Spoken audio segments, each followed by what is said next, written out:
what are the things that stick out in your mind when people find out about your siblings? When people find out how many we have. Yes. It's normally, it's just people are very interested. This semester when I went to school, I made like 3 or 4 new friends from different sports teams. And I just didn't tell them until they came over to my house. There was like 3 outside, and then there was a couple inside my house. Right. And I was like, no, there's like 10 others over there. They're like, what? So,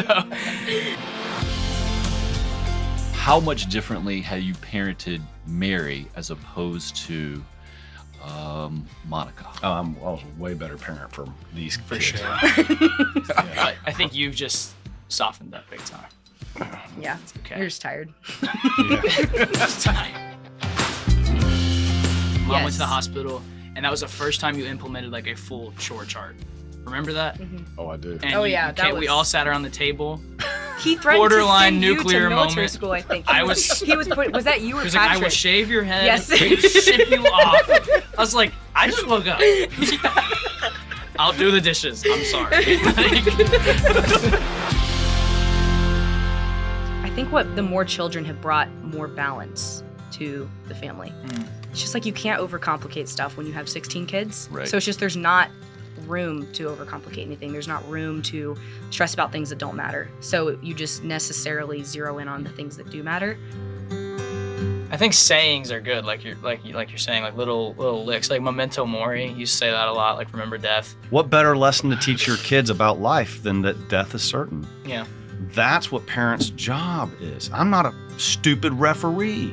I'm a virtue coach, teaching your kids how to get ready for heaven.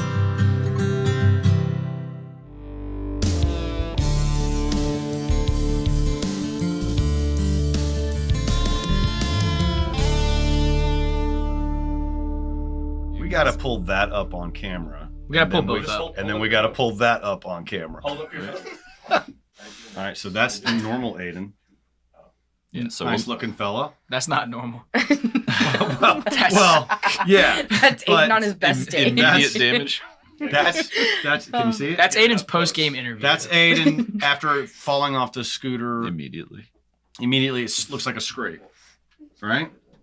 And now do I switch, Kevin? Yeah, go ahead and zoom in close on the face. And now the next morning, that's Aiden. Oh, that's like Goonie stuff. Man. It's not good. Oh man, I thought his wife beat him up. That's what I thought. Or he finally got in the UFC like he's one. Oh goodness. Is that a metaphor for your family? Are the females more aggressive? Mary, should I address that one to you? Mary's not. I'm Mary's not not one of the aggressive. I have a few scars, but it's fine. We don't need to bring that up. Well, and that's the whole point. Like, people will listen to this and be like, I wonder how much of the story we're getting here. So what are we going for here? We're going for solid 95%? 95 is comfortable. 95, we Yeah. can leave the worst of it out. Okay, I think that's fair. I mean, I think if any family comes in and they say, we're putting 100% out there, I'm Then like, they're not. what's going on? They're not. here? Yeah. What Yeah. kind of family is this? No. I was just reading J.D. Vance's autobiography. Mhm. Yeah. Man, that is crazy. Is that like this how he grew hillbilly up. elegy? Yeah. Well, he just had a messed up childhood. Yeah. It's not just that. It's like he talks about the culture of what being a hillbilly means. Like the family culture is to like insult your family and like his grandmother's cursing up a storm and like she thinks it's hilarious to get the babies to start cursing. I'm like, Oh my gosh. yeah, this is a different culture. Yeah, So yeah, that's to me like 100%. Like you're getting it all out there, for sure. and that's scary. Do you think he put 100% in there? If he didn't, I don't know Or what did he put would have left out. 110%? Did he put extra stuff to make it interesting? I don't think so, man. I think it was really that messed up. Like the most messed up part, I was telling my wife, I was just reading it, and I would just be like, oh. Like his mom, who had a drug problem, like just came to him one day and was like, I need a clean urine sample. Yeah. I didn't read the book, but I watched, there was a Netflix documentary on it. Right. On Yeah, the book. I've seen clips Yeah. on it and things. He was like 12 and he refused. right? But At she least was in the like show. Yeah. unapologetic. Mhm. Like, you owe me this. Yes. Like, can you imagine? Like, Yeah. that is, like, to me, those are the only people that would say, yep, 100%. I put it all out there. Did mom Right. ever do To that it. with you? Mom did that with me. She did. Mom did that with me. Oh man. I caved. Oh, he did. I wanted to eat dinner that night. Yeah. Well, Clean Edit urine that sample out. for your dinner. That creatine will pop on the urine test, right? Is that the deal? Oh my gosh. I don't know what she'd be trying to pass. Pregnancy test. So that's why you brought Peter right there. That's why Peter is here, and Aiden got the boot, Wanting to pass a pregnancy. and why you made him scratch his face all the way up. Yes, See, exactly. So I wonder, from you guys' perspective, like, what are the things that stick out in your mind when people find out about your siblings, that both positively and negatively, because I'm sure it's all over the map. You got one for us, Peter? Why don't you start us? Like so you mean when people find out how many we have? Yes. It's normally it's just people are very interested. Rarely do you find someone that's like weirded out by it. But most people are like, that's so cool. So I don't really, but a lot of my friends, I don't say it right away Sure. because it's to me, it's not like an interesting Not a fact. conversation starter. Right. What a weirdo you would be. It's like, Yeah. hi, I'm Peter. I have 15 siblings. Yeah, exactly. So like this semester when I went to school, I made like 3 or 4 new friends from different sports teams. And I just didn't tell them until they came over to my house. It's like That there was like probably 3 not a good outside.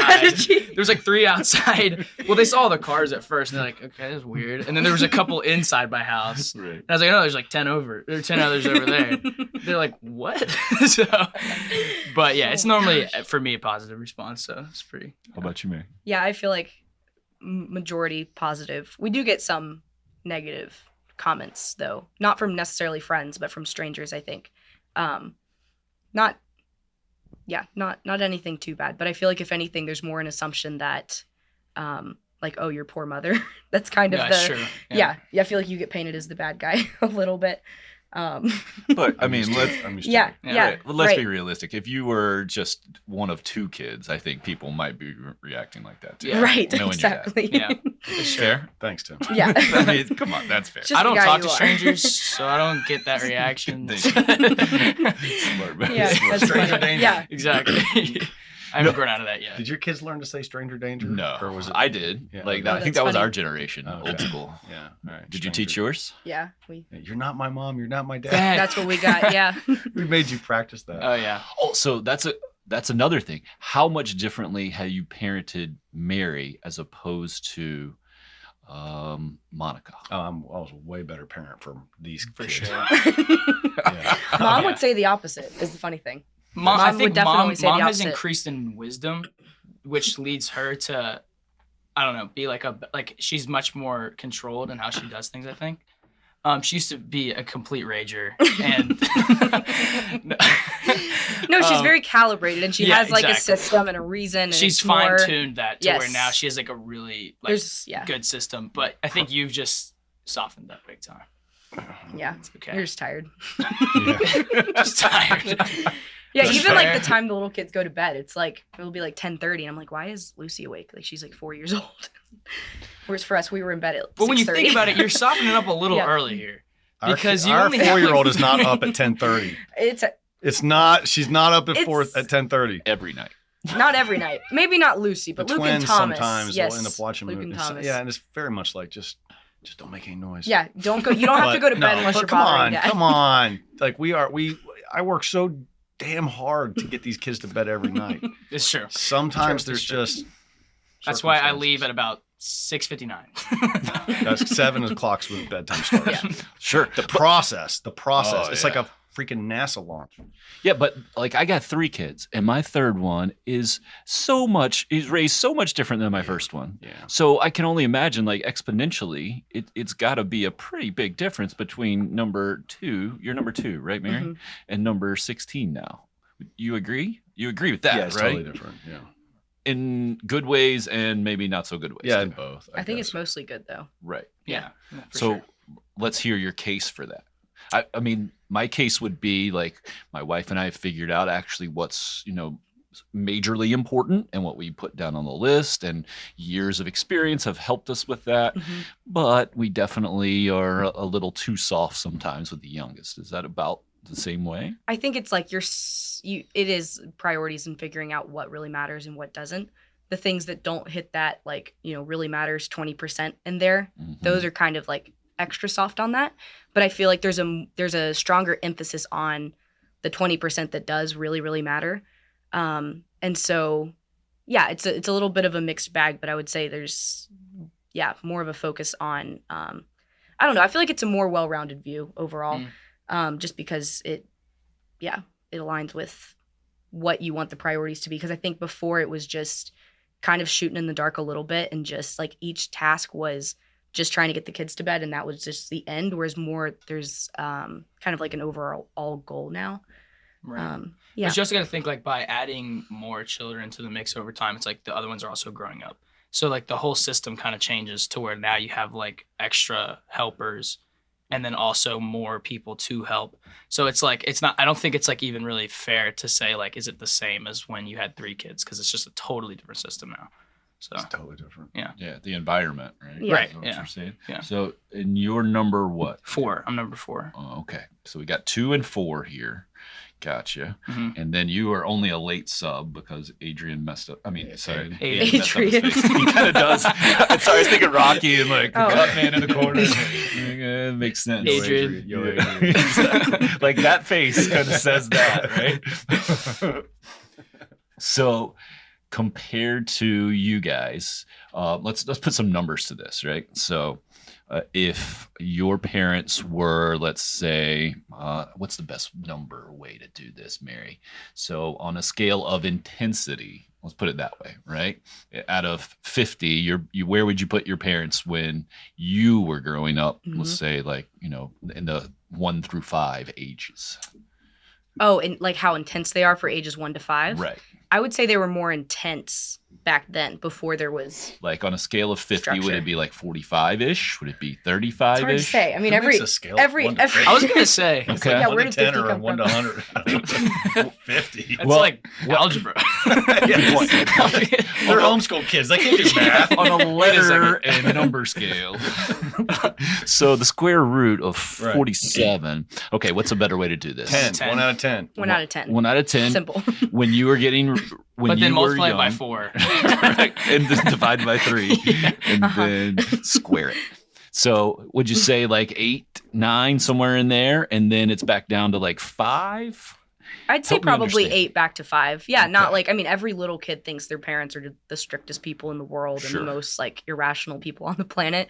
Is that what we mean by intense, though? What do we mean by intense? Yes. Good, Yeah. Good point. It's, Mm, it's good kind question. of it's a hard thing to Right. quantify. I'm just Yeah. trying to put like trying to help anyone from the outside understand where you're coming from, and put like, I'm a numbers guy. I'm always like, all right, 1 through 10. What how was that? Like, so Yeah. 1 through Sports guy, stats. Yeah, Yeah. that too.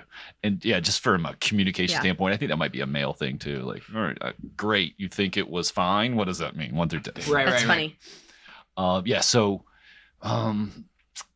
I don't know if it's an involvement thing. Yeah, intensity would be a lot of different Strictness stuff. or I think what the more children have brought more balance to the family. Mm. Just How so?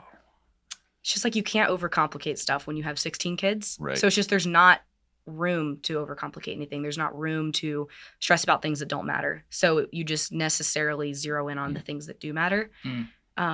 And I think it just provides a more balanced approach. And I also think there's also the element of just like, I don't know, my mom's always said that she feels like she's a better parent to phlegmatic, specifically children, now than she was with the older kids, because she's choleric herself and she's just learned what works best for them over the years. Right, So it's just kind of like with practice brings an element of balance, I think. And also just like the kids working together, the way that, it's just the flow of things. It's hard to Yeah. describe how the flow of things work.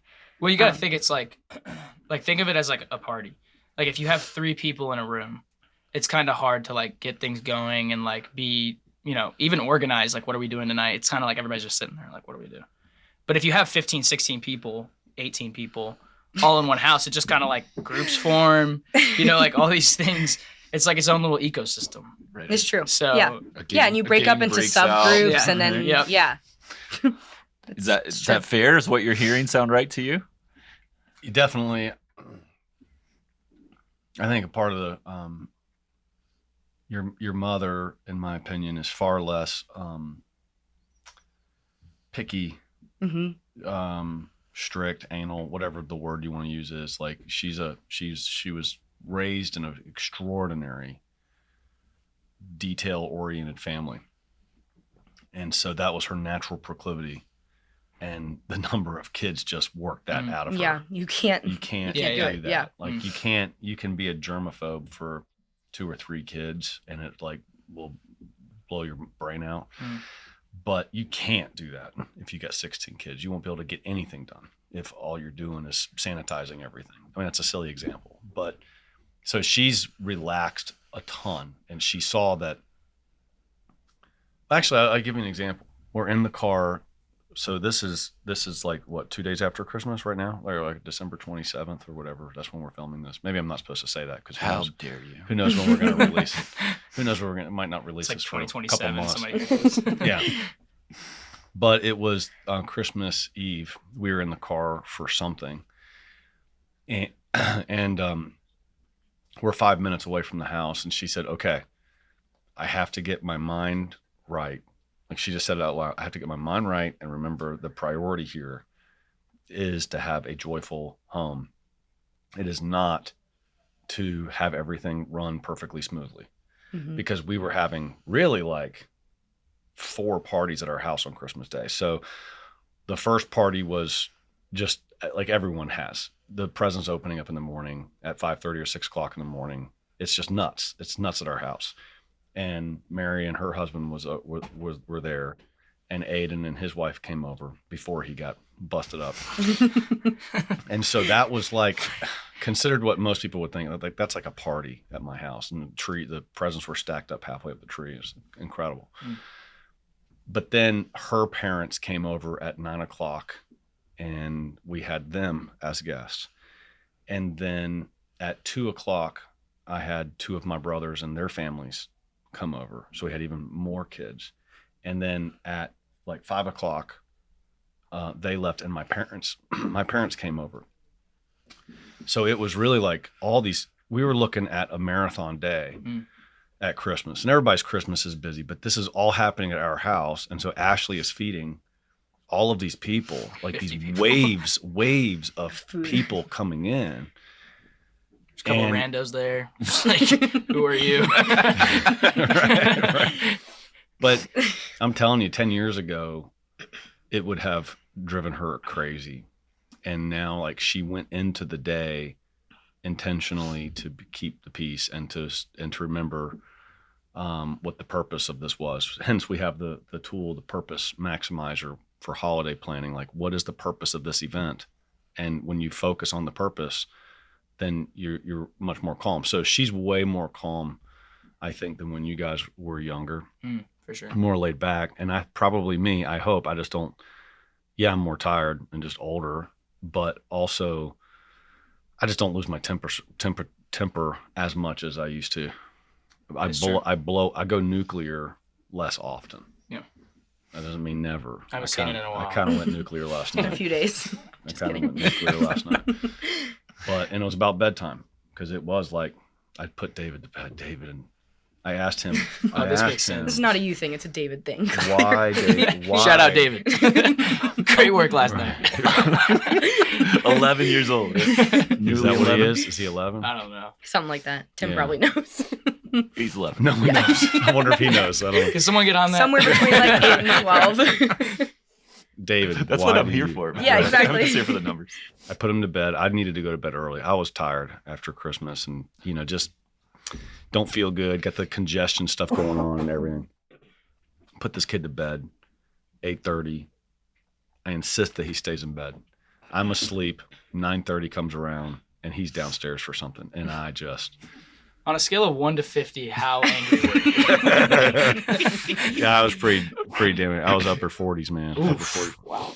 So, but it's because it's continual with him. And I asked him, why do you want me to suffer at that time. Why do you Such a want bad- me to suffer, He's like, son? I was thirsty. I don't want you to suffer. Yes, you do. You want me to suffer This makes so much sense. after I put you in bed every night because you insist on getting out of bed. You want me to suffer. Now, why? What did I ever do to you to want me to suffer, son? I came in at about 9:30. And I was met with 3 angry faces. And I was like, I'm just looking for my AirPods. I remember. I was asking you, like, what are you doing? Yeah, that's right. You walked in. What are you doing in here? I was And when like, Dad's walking to the house in his underwear, going up and downstairs in his underwear, you know something's not good. What the hell are you doing Yep. awake? Gosh. But that used to happen more frequently than it does now. Is that what Yes. you're saying? I hope Yes. so. Yeah. Well, that makes sense to some degree, but some people would say, well, there are more people in the house. Like, how does it's got to happen more frequently than it used to. But you think it had the opposite effect. Yeah, Right. definitely. Hey, thanks guys for checking out the Conor Gallagher Show. Please take a moment to like, subscribe, or comment, or whatever you got to do to support it. And I appreciate that very much. So, was there a place in you guys' life where you felt like your family kind of made the transition from what you thought was, oh, you guys are nodding already, I'll just Yeah, shut I up. would say I the wonder what twins, yours is. right? The twins. When the twins came along is when we made a huge, like, because mom went to the Yes. hospital, and that was the first time you implemented, like, a full chore chart. Remember that? Hmm. Oh, I do. And Oh, you- yeah, you that can't- we all was- sat around the table. He threatened Borderline to send nuclear you to military moment. school, I think. I Was that you or He was like, I Patrick? will shave your head Yes. and ship you off. I was like, I just woke up. What did I do? I remember this. Why am I going to to Oklahoma? He was- I'll do the dishes. I'm sorry. Like, I was So trying to true. prepare them for twins coming home. And so I thought I needed to bring some You law kind and of just order. made an example of Peter because he usually just like rolls Oh. off his shoulders. I'm so- cramping. Oh, man. My ribs are cramping. That is exactly what happened. Shave your head. Everyone sit around the table. I will shave your head and ship you off to in my military school. PJs, with my hair in a mess, toothbrush still in my mouth. I'm like, all right. If we Military don't, school. I think it was if we don't start sticking to a chore chart. Yeah. Because Yeah. these twins coming home, your mom is out of commission. Yeah. Right. And I ain't doing all the damn chores myself. Do you remember when they got home? Like, you're sitting on the couch, mom's asleep with the twins, and any seconds of sleep that mom can get are just vital to the family. Yeah. And it's like, if you close the door and it's like, you're like, That was a rough, like, I want to say 4 to 6 weeks of just like yeah. tiptoe around a little Yeah. bit. Not to mention, like, your reaction to the noises were so much louder than the noises. What are you doing? It's like I just shut the door. Mom's awake now. Yeah. I need to stretch. I'm still cramping. I'm sorry. Can I just do this for a second? Oh. Stand out. You're like 10 at the time? Let's think. 7 How old are years the ago? twins? We're- 7? So yeah. I would have been 12. Okay. Yeah. Yep, 12 going to military Perfect school. age for military school. It was an empty threat. I wouldn't have done it, most likely. No, because then we left and we were all like, "There's no way mom would let him send us." We're not going to So We're like not we gonna- knew there was a 0% chance Oh, that yeah. that was gonna hide happen. when he gets but, back. You guys like, had a he's conversation not shaving after. anybody's head. Yeah. Yeah, we knew that. Yeah. I sat them around the dining room table. Yep. And we said, we're having a family meeting here. That might have been our first family meeting. Yep. Not according to the agenda of Welder family. That's a great start. Right? Oh, man. The But I didn't know first what to Welder do. I was family. scared about bringing these twins home. I was like, this house is already out of control. Yeah. But you had 10 kids already at that point, right? They're 11 and Yeah. 12. Yeah. Yeah. But twins is a different It deal. is, yeah. Yeah. Yeah. And the oldest, how old was Aiden then? Aiden 7 years was- ago, 8 years ago almost. 16. 15. I remember he just got his Yeah, driver's 15, 16. license, and so that was Yeah. kind of a game changer too. Right. Having kids that could also leave, So is run that errands, and right? Is that the moment that you would have picked out, or you got a different? I had a different one. Okay. It's definitely very close in that couple years. I was gonna say when Aiden and I started college classes at Belmont Abbey, and that was probably the year after the twins were born. When we were 16 and 17, we did dual enrollment in high school, and that was kind of because we were all homeschooled. It was the first time that mom really had anyone out of the house, so just family members that weren't like in her direct line of sight, I guess. And I think that's a little bit of a game changer. Like for the first time, we had jobs, we had cars, even just like going to and from friends' houses. It's just that's definitely a shift, I think, especially if you've been homeschooled, because mom's then adjusting to like, okay, I have kids that are sort of running their own lives a little bit. And so then also managing expectations of like, okay, just because you have a car doesn't mean you can just up and go all the time. But I think it just shifted the dynamics a lot. And even just us being able to help out more with like even just running to the grocery store to grab a gallon of milk is like a huge help. It means you don't have to put 12 kids in the car to go get milk, you know. That's huge. It's massive. Or even, you know, something bigger like dropping someone off at, you know, baseball practice or homeschool co-op once a week. I think it kind of lifted a big weight off my mom's shoulders, even though it, again, an example of like adding a layer of complexity of like they're not all in my line of sight, but it brought simplicity because she was able to kind of delegate in a more profound way, I guess. So I was going to say that when we started driving and when we started Belmont Abbey classes. Which was around about the same time. Yeah, Like yeah. within 2 years. Mm-hmm, yeah. So yeah, that was definitely a Definitely. formative time period in the Gallagher household. Mm-hmm. So And for you guys who are older, was that satisfying for you too to be able to like help and make things run smoother? Or was, I mean, I'm sure it wasn't Yeah. just that. Yes, I think so. And I think even like, you know, every kid complains about chores and stuff, but we were very happy to be able to contribute in a way that was like our own. And helping out with the kids didn't just have to be, you know, doing dishes or whatever at the house. It could be running an errand for mom. It also kind of gave us a little bit of an outlet, I guess. Get out of the house. Yeah. Yeah, just getting to go and pick up a gallon of milk. Like Yeah. you know, most kids might see that as like a big like pain in the butt or whatever. But I think we also saw it as like, oh, great, you know, and I'll also take one of the little kids with me. I'll take the 4-year-old and get them out of the house if that'll help you out, you know. And so we were able to help out in a way that wasn't a burden to us and we didn't see it as a burden. But it also, I think, helped my parents a lot. So definitely. Yeah. I definitely agree with that. Yeah, getting your license is a big one, I think. Yeah, same stuff. Just I do remember like wanting to go to the store and things like Yeah. that. Just get out of the house for a little yeah, pick up bit. trash bags. And Right. Yeah. Yep. So Yeah, I think Me every too. I still do. I drive very slow. Very, very take slow. your You're like, I'm gonna take your run. time. So was there a moment for you as the dad where you felt like things kind of changed in your family from what you thought it was going to be to what it was? Well, it's funny because I forgot about the meeting before the hospital. That's Before like the one of the twins. core Put that out of memories your of mind. childhood. Is imprinted. I remember it clearly. We've talked about it, but all these talks I've given, I hadn't remembered that. But that 100%, that was a big one. But yeah, I mean, it's not a particular event, but it's a major dynamic shift in our family. And it's bittersweet. I mean, there's a lot of bitterness to it and a lot of some sweet to it, but it's when we stopped out of necessity playing so many sports with the little kids. It's like there was a point, and it was probably around that general time, you know, when we had 8 or 9 kids. But there was a point where Aiden was on a baseball team, Patrick, Peter, Jude, and Paul were all on baseball teams. So we had 5 kids in active baseball teams. Mary was running cross country around the same time. So we had like really 6 kids in sports, and it was just out of control. It was just out of control. But 6 kids in sports is one thing, but then how many other kids as In the mix, yeah. toddlers That's the and problem. babies? That's the right? problem. Like is 4 like- others probably. So Ashley always has a baby at home and a toddler and another little kid. And there's 4 or 5 kids underneath that. So somewhere around that same time, in other words, when we had like 10 or 11 or 12 kids, somewhere in Yeah. there. It was when we moved to Iron Station, which was when the twins were 6 months old. So it was Okay. all that year. You're basically. right. That's Yeah. kind of when, and we moved further out. We were not close to a baseball league. Right. We're much further out in the middle of nowhere.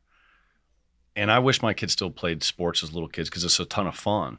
And maybe the younger ones, when I'm older and we have less to do, maybe they'll play more sports. But like in the modern family, sports is an all-consuming thing for families. It's every night. It's every weekend.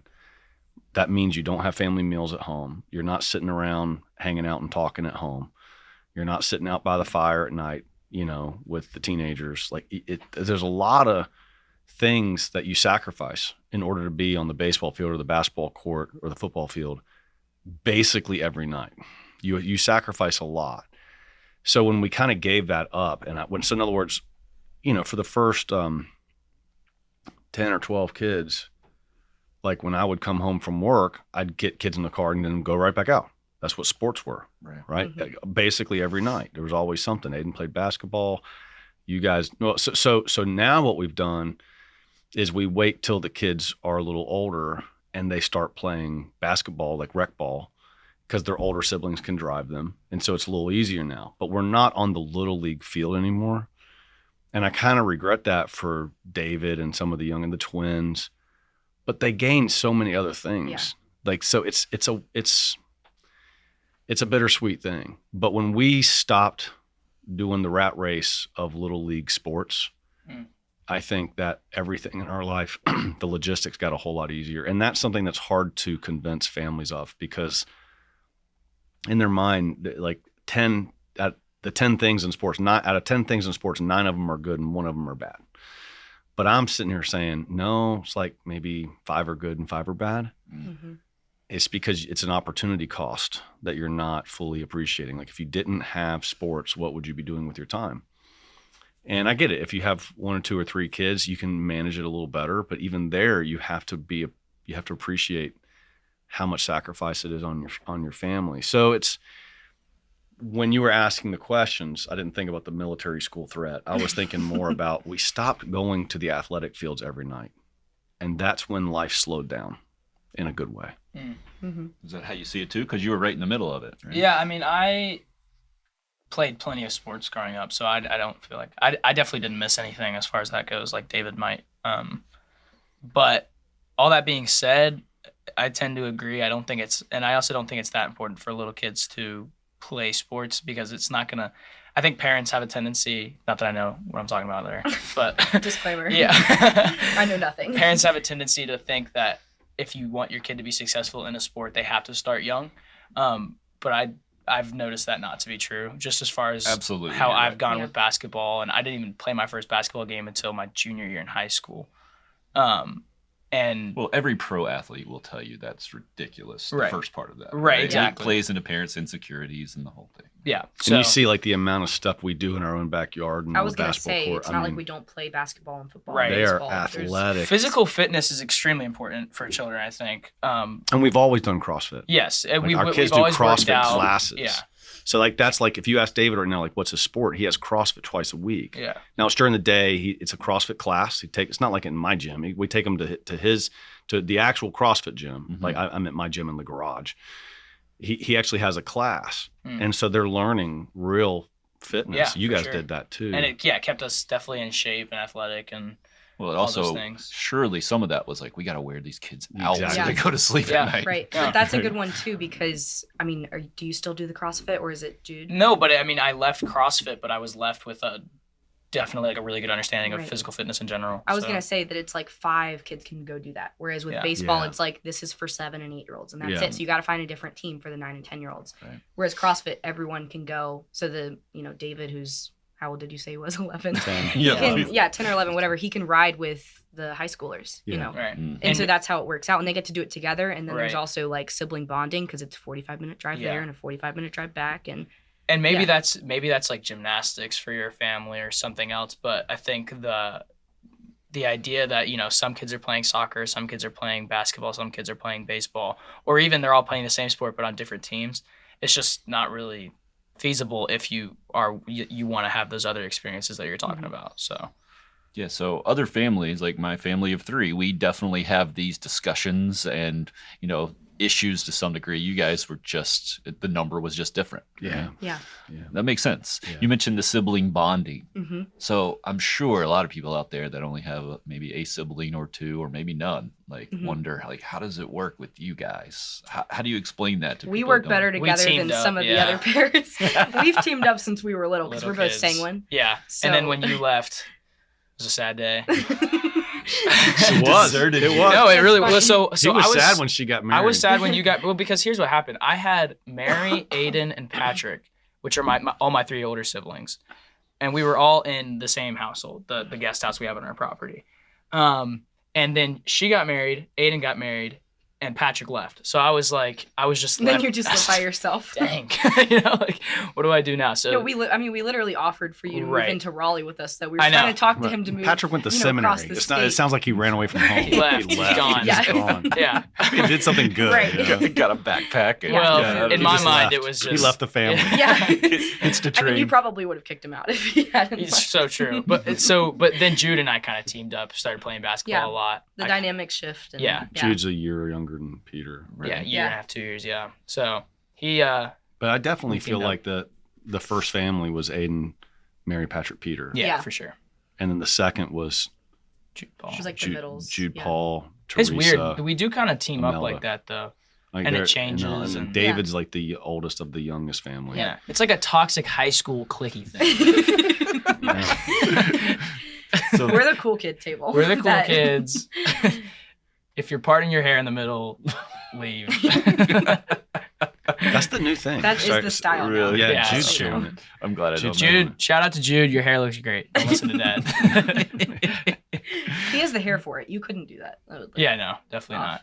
I had to fix it before Yeah. this, by the way. So Took I me a told him while. to fix his hair, and he goes and just leaves it. Right. There was no like. I have a really Yeah. bad hairline I'm hiding. That's It's actually a toupee. yeah, this isn't real. It's a great two. So I've never heard you describe it in that way, like the first family Yeah. and the second. You just kind of have to separate it in your mind. Yeah, that I way? really feel like we sort. Yeah, I mean, it was the first family. Definitely in my mind, you were the youngest of that. For some reason, Jude's, and he's a phlegmatic guy, so he kind of morphs into either. Whatever. He can Yeah. kind of. Mm. He's a floater. Mhm.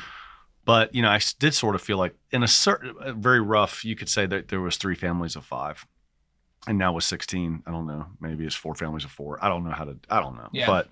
But definitely there was a totally different vibe for the first 4 or 5 For sure. for sure. Yeah. And it's very different now. And the younger ones, like the youngers, they're all girls. Yeah, Yeah, which it's is true. also a big shift.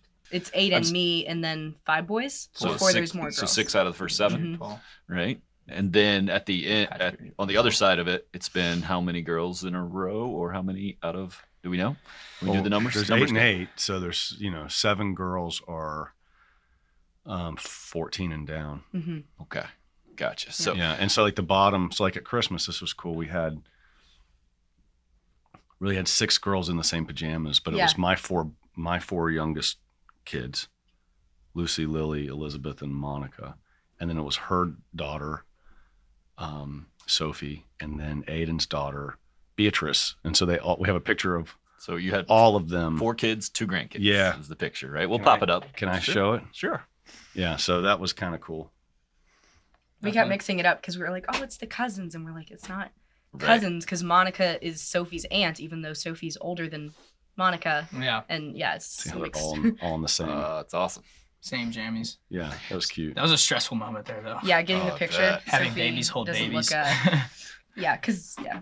So how does that work now for you, having your 1st, Mhm. and then having an aunt who is older than your daughter, right? Yeah. Is that how it works? I'd say the weirdest moment, I never felt like it was weird because it was just, it's just normal to you. But my mom and I had the same OB, which he probably thought it was weird. But then when she came to visit me in the hospital, she was 25 weeks pregnant, 30 weeks pregnant. And I think everyone was a little like confused about that, rightfully so. So that was one moment of like, oh. And then she was helping me. We had just moved to Raleigh, but my doctor was still here in Charlotte. And so I kind of lived with my parents for the first week after Sophie was born. Sorry, where was my train of thought there?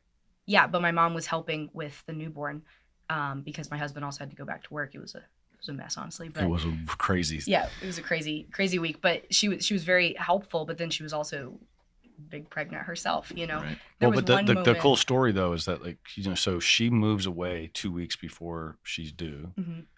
but then she comes back home for I guess to get some more stuff and to have a doctor appointment. Yeah, I had a doctor's appointment, so I just went. I was like, okay, well, I'll and be you hadn't back. gotten your new doctor. I need to clean my apartment here since we haven't turned the keys in and stuff like that. So, So she comes back, and then she, through a series of circumstances, goes into labor here, and so that enabled us to have her at the house. yeah, for 4 or 5 or how many, Yeah. like a week or something after you had the baby? Yeah, How long well, did you stay? so Like I 5 ended up days? That was awesome developing- versus her being 2 hours Right. away. Sure. It worked out Yeah. kind of perfectly. So I developed preeclampsia, and so that's why my doctor, when I was begging him, it was 24 hours in the hospital. I was like, please just let me go home. I'm just not sleeping well in the hospital, typical. And he kind of told me in an informal way, because I guess he knows my family well. He's delivered like 10 of my mom's kids. Yeah, He was or like, more. okay, like I know you just moved to Raleigh. He's like, I'll discharge you, but promise me you're not going to go back to Raleigh. He's like, just stay with your parents for a few days, because I don't think it'd be smart for you to go back where you don't have a doctor, because Right. preeclampsia gets worse before it gets better. So I just needed to be near And you're how many weeks pregnant at this point? 37 and a half. Yeah. Right. 38. Yeah. But it was perfect that she had just moved, so we were sad that we weren't really going to be with the baby Yeah. Sure. right after But I birth was and here. stuff. Yeah. But then she ended up coming back and boom. So it kind of, and it was good. It's good for a brand new mother to be with her mother And as brother. I think I really Well, stepped actually, up to the plate. so because I was the breastfeeding staying, you were a real expert in. I was pretty good. I at was that. staying in And, the guest house, and so that was Peter at the time was living there with 2 of his college friends. So it was like Greg Oh, had they to were go there, back to yeah. Raleigh for work after a couple days. So it was me, the newborn, and 3 college guys. Yeah, And of just course, like hanging the out. baby's not sleeping well at night, and I'm like, what do I do? Like, I don't know how to. I thought I knew so much about having kids, and then Yeah. a newborn, I'm like, my mom did all of this. Like, I don't know any of this. Right. But then the boys are like, We'll let take- us know if you need anything. Yeah, we'll take a like, shift. yeah, you guys did offer that. You were like, if you want to sleep from 7 to 10, we'll bring her into you Yeah. in a few hours. And I think I came downstairs was one great. morning and Brendan's just like holding a newborn. And yeah, I was like passing her off. I was like, you guys there can you go. help. It was like at that stage, you take whatever help you can get. Yeah, we You're were trying joking. to figure out Yeah. careers, maybe lactation consultants in your future. I think I only figured out what that was like last month. It's a great episode of The Office. Oh, gosh. Great episode. PeterLactationConsultant.com. I mean, I can see it. It's like in Peter. the Good work. office. In the office, there's That's what you just the said. guy yeah. lactation consultant. That's great. Yeah. So Yeah. wait a second. People might have just like spit out something they were drinking because you just mentioned there were extra people living at your house. Yes. Well, so my parents have a guest Oh, house, very like well, mother-in-law suite sort of thing on their property. So when we were in college, most of us commuted and went to the college that was nearby. So we were able to live there and kind of have like our own space in college while also the benefit of staying at home. But then it was that phase where Aiden, myself, and Patrick all moved out, and it was just Peter there. And so 2 of his friends ended up moving Yeah. in. I called So my friend Max and Brendan and was like, hey, I have 2 extra rooms. Big house. yeah. We had it. So I had the Gallagher dorm. You know, Yeah, it was that's where great. Yeah. It was so fun. Brendan's coming back in a month, so I'll have him for next And by the semester way, as well. you know Brendan Morehouse? Mm-mm. Brendan No. Morehouse. Yeah. John Morehouse's Yeah. I've heard. son. Yeah. Mhm. John Morehouse was the editor of TAN and one of my best friends, and tragically died of a heart attack. And so that was 4 years ago. So his son ended up one day moving in with us. It's kind of awesome. Yeah, it was great. Yeah. Yeah.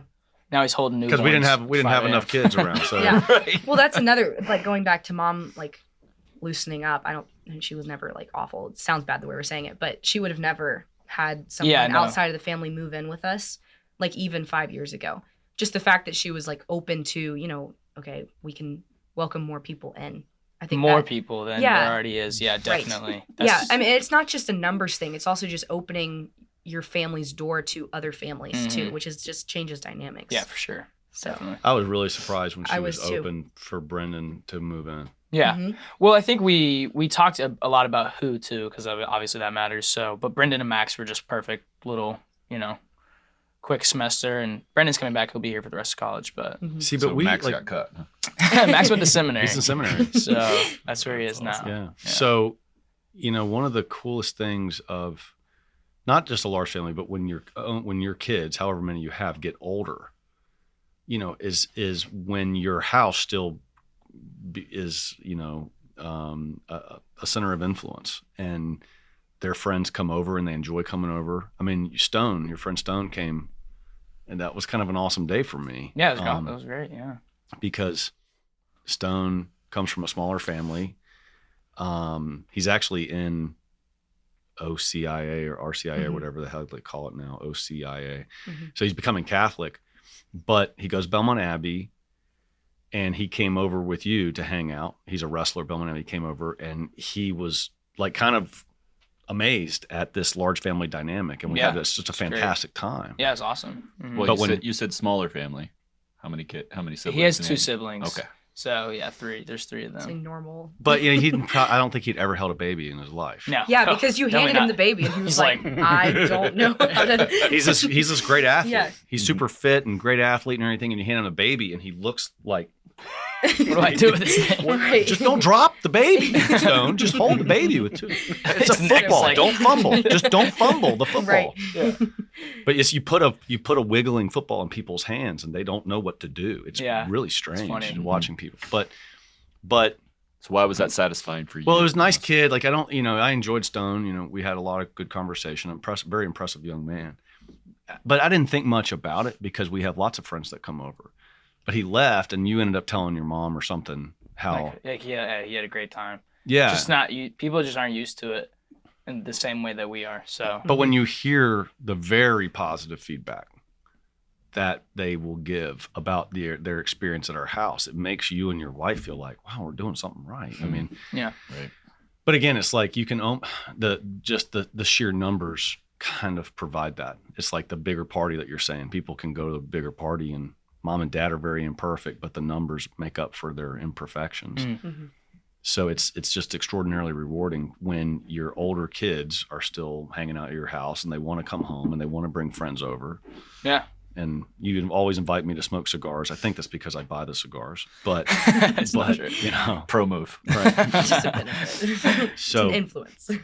but I mean, it's to be able to. Most people have their kids move off to college and they're kind of gone and they're only home on break. We've had this extraordinarily good situation where our college kids commute to a local college, Belmont Ave, and it's for a parent, it's awesome because senior year of high school is not over, and a lot of parents feel like that. Mm-hmm. And a lot of kids feel like they absolutely want to get out of there. Yeah. But They're you gone. didn't feel that? No, I think everyone growing up, like, you have that, argument with your parent when you're 15 and you feel like the day I turn 18, I'm going to head out the door, and then you turn 18 and that's not what you want at all. Yeah. But No, for yeah, sure. it's like you all have moments where you're excited for that freedom when you grow up. But then you grow up and I think we kind of all realize like that's not what we want. We want to, okay, I'll move out, but like I'll stay within like half an hour, Right. So, but Aiden's completely gone now. But I talk to him Like every day. every single day, Mm-hmm. like every day,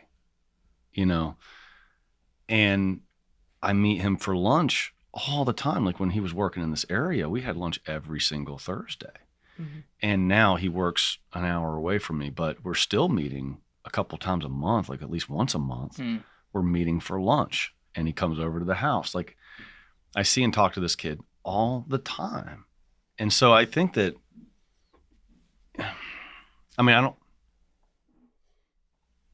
the parent, I sort of feel like, and this is not true, this is like hyperbole or whatever, but I feel like parenting almost is just beginning when the kids reach young adulthood, because now you're able to engage with them on a whole new level.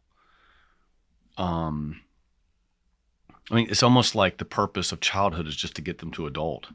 And then the purpose of adulthood is to get them to heaven or success or, and helping your kid figure out how to get married, how to be a husband and father, how to start their career, whatever. It's a totally different thing. And, there's something in nature about moms are really good at like helping their younger kids survive, Mm-hmm. and dads aren't as good at that. And so I definitely was always, the backup to my wife on all little kid things, but I'm a little bit more of the main guy for the big kid things, a little bit more, unless it's like insurance or something that's I don't know anything about. And she walks you guys through all that. Yeah, for sure. But I finally feel like I can actually contribute a little bit better. But that's not true, because dad can be an idiot and still just spend time with his kids and be a great dad. You can do that. But I feel like I'm able to contribute in some way. My point is I enjoy my adult kids as much or more than my younger kids, for sure.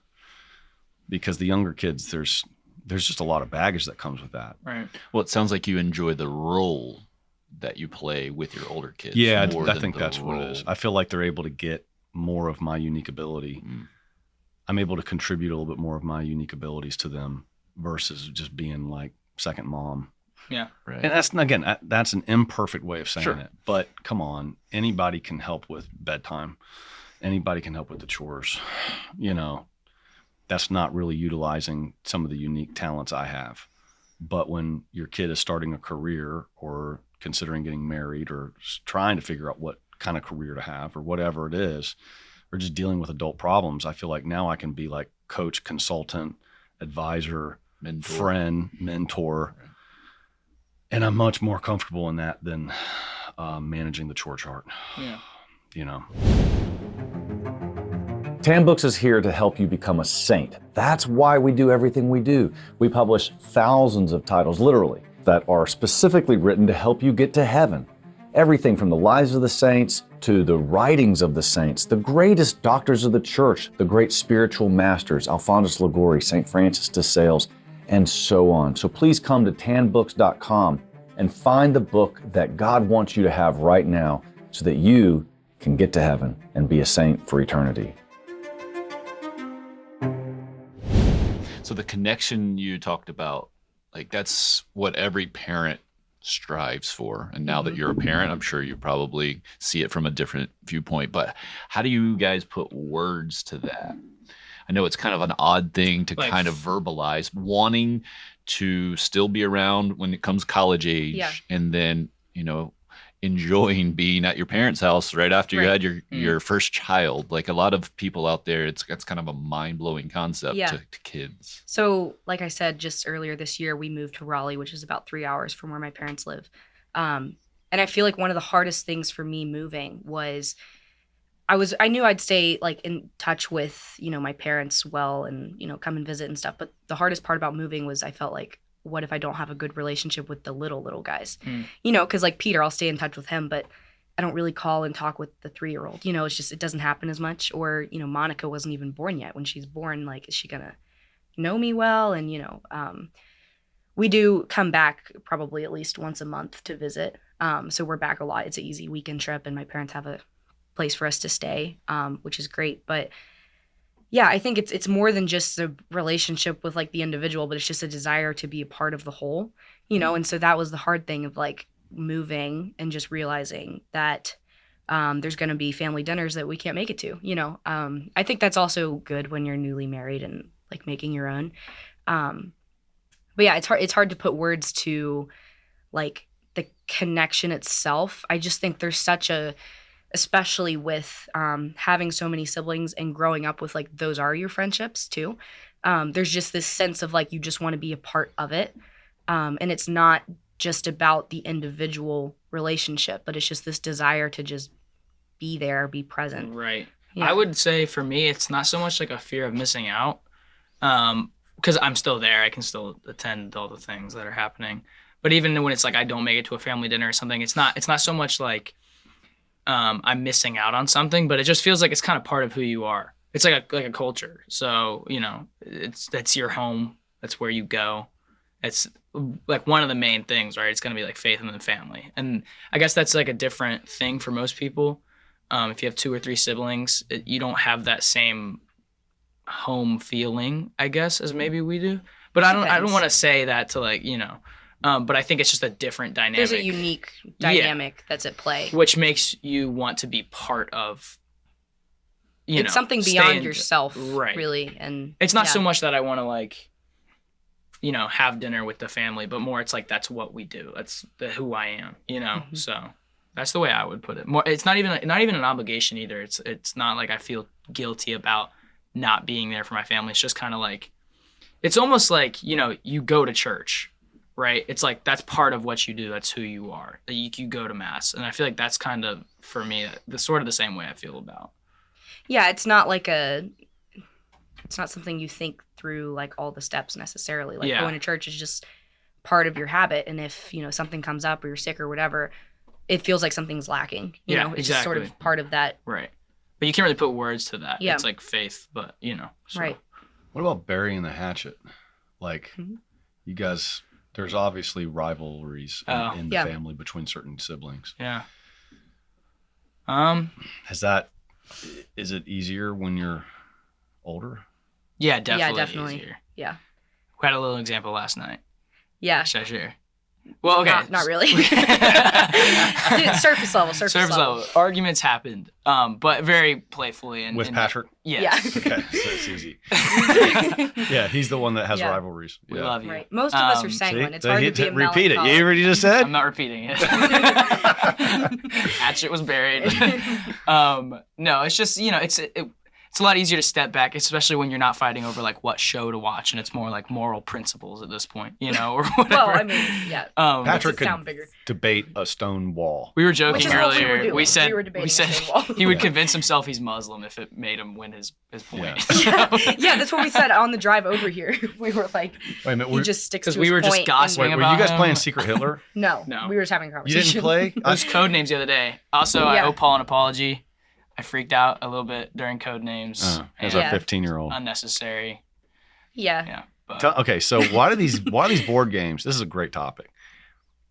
Tim, these board games take on a nuclear Oh, I bet. level. We were scared to only play imagine. Secret Hitler because last time we played Secret Last Hitler was Christmas. last Christmas. We were in the guest house, which is, I don't know, how far removed from the main house. like 30 yards. It's like 30 yards away. And we're all door shut, window shut. My parents are in their house, door shut, window shut. And my dad hears us screaming at each other over the board game. And he's like, what is happening? I mean, we're Like, laughing, just- but it actually We're was just so playing a board serious. game, but also Yeah. we're about to kill one of the kids in here. Like, it's There's just something about it's just deceit and lying. well, explain. yeah. Explain. Have you played Secret Hitler? Never played. amazing. So good. Explain it. Okay, so I guess the thing that's most so you're either a fascist or a liberal. Yeah. And you have to hide the fact if you're a fascist. So there's a lot of deceit So you want and to lying. convince everyone you're a liberal. You're convincing everybody. You're ratting out people who you know are liberals, which is a good thing. Anyway. In that game, being a liberal is a good Right, and not a fascist. And Right. even if like the liberal may know that you're a fascist and you're telling everybody that he's a fascist, it just gets so frustrating. Because you're trying to lie to everybody. That's the Yeah, whole point of the it. But, objective but is you know, lie. so like Mary, I could be a liberal, Mary could be a fascist, and she could look at me in my face and tell the whole group, Yeah. I know Peter's a Yeah, fascist. yeah. You're and trying to I'm a plant the liberal," bomb and I'm on other like, people. And Even but now then I'm you getting necessarily get into like, especially as siblings, it's like, oh, that tell, for Patrick, his face turns red when he's lying. It's so obvious. It's so when obvious he's to lying. everyone. He It's can't so lie. so obvious. But Well, then he it's lies, just but like, he can't. You can catch him every time. yeah, it just becomes so personal because then you're so convicted in convincing everyone else of your lie, and then you Yeah. just start personally attacking people. Well, it's because and it's just it's terrible. I've played, man. It's another is. level, dude. No, Another we level. always end the game. We play it at the end of the day. We end the game. We go to bed angry. Like this is the only way that I don't it know why ends. let we the start. sun go down on Yeah, It's the a rack. horrible game. It should be burned. Like I don't Yeah. know why we ever play. Like Code Yeah. Names the other night, I But went you to bed, I was always laying there, want I was to, like, like- why did I scream at Paul? He just pressed a card he wasn't supposed to press. Like, Yeah, whatever. but he ruined the game. He blew it for you. He did. He ruined the game. I Right. almost punched him. I was so angry. So that's okay. So Secret Hitler. Then somebody's Hitler. Somebody's Hitler, but they don't want anybody else to know they're Hitler. Is that what it is? Yeah. Well, yeah. It's kind of Yeah. if you're a liberal, you want people to know you're a liberal. If you're a fascist or Hitler, you want everybody to believe you're. So you got to play this game, and Amazing. Go get it. but then go to confession right after. Yeah. Yeah, Play Now, it in the code church. names. Do you know code names? I've heard of it. But Code never played names that is either. much simpler. but it's still Still can get frustrating. violent. Awesome Keep game. bad hands. Awesome game. You can play each game. Maybe takes 10 minutes. It's not like Monopoly or something. Mhm. But explain code names. So there's You a got bunch of words on the table, and you're trying to connect them with one word. So if I have, I don't know, for example, So if you had like the word mug, glass, and glass, I might say like vessel, two, because there's two words that I want you to press. But if there was, drink too. something like chalice on the board, then I don't want them to hit chalice. So I It's need not to one of give ours. them Gotcha. a clue that connects just these words and nothing else.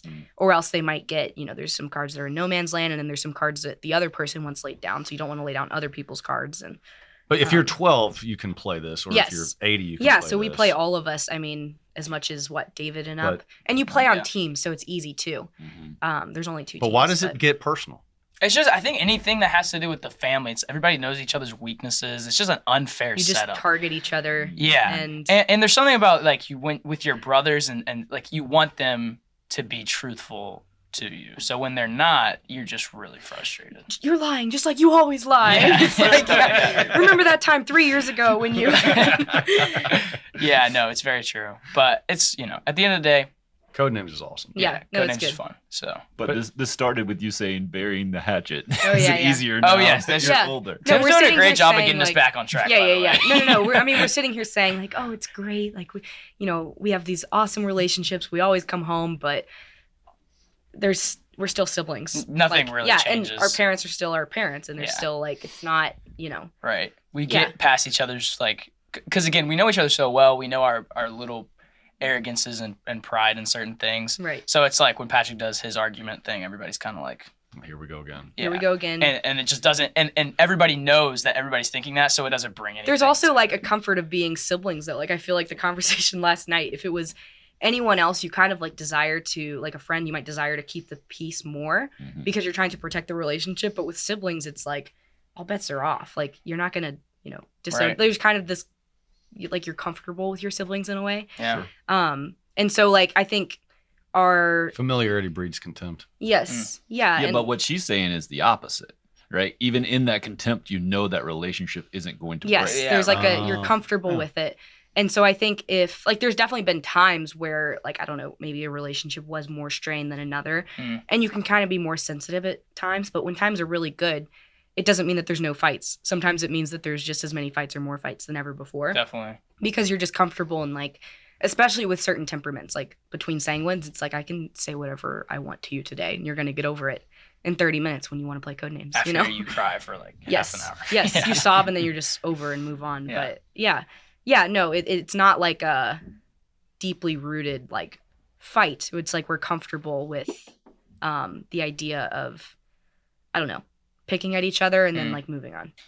I also think we've probably matured a little bit. I mean, it is like your siblings, but Yeah. I've kind of realizing last night, it's like we are kind of adults at this point. Like this is a little silly, and then everybody Yeah, kind but of you still kind of want to dig the knife in a little bit. It's You know, true. like it's Yeah. just. You were It's just- instigating. Yeah, no. heavily. I was. Yeah, I totally.